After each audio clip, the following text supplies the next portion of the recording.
আসসালামু আলাইকুম সবাইকে।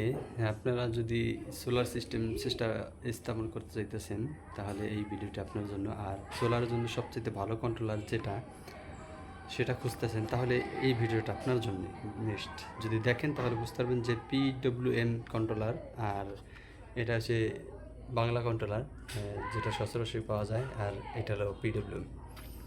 এটা দুইটার ভিতরে দুই রকম সুবিধা আর দুইটার ভিতরে দুই রকম অসুবিধাও আছে।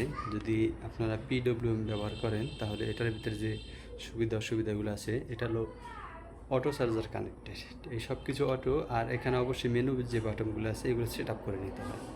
আর এটার জন্য যদি বড় সেট আপ হয় সোলারের তাহলে কিন্তু এটার জন্য বেস্ট। আর এটার একটা আছে, সিস্টেম আছে যে 10 ভোল্টের নিচে যদি ব্যাটারি চার্জ চলে যায় তাহলে কিন্তু এটা ফ্যান বাতিল লাইন সব কিছু বন্ধ করে দেয়। আর যদি সেটিংয়ে যান তাহলে সেটিংয়ে কিন্তু এগুলার 10-এর নিচে সেট আপ করার সিস্টেম নাই। আর এটার জন্য কিন্তু এই সুবিধাটা আছে, যদি আপনার ব্যাটারিতে 1% চার্জ থাকে তাহলে কিন্তু ও লাইট জ্বালাবে, ফ্যান চালাবে। আর এটাতে কিন্তু এই সিস্টেমটা নাই, যার কারণে একটা অসুবিধা হতেই পারে। আপনার 10 ভোল্টের নিচে যে আপনার চার্জ যাবে না এরকম কোনো কথা নাই, যে আপনি যেতেই পারেন। যেহেতু গরমের অসুবিধা বেশি, আপনার ফ্যান চলবে বেশি, তাহলে 10 ভোল্টের নিচে নেমেই যেতে পারে। এটার জন্য কিন্তু এটা খুব মারাত্মক অসুবিধাজনক হয়ে যায়।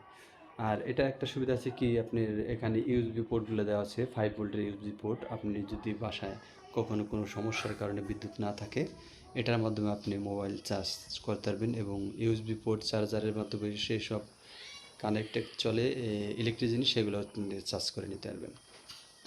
আর এটার জন্য ইউএসবি পোর্টের সিস্টেমটা নাই, এটা শুধু ডাইরেক্ট অ্যানালগ। আপনি বেস্ট এটাই, আপনি এই জন্য আপনি এটাই বেস্ট। আর এটা যার জন্য বেস্ট, সেটা তো আপনারা শুনলেনই। এখন ভেবে চিন্তে দেখবেন আপনারা কোনটা লাগাবেন।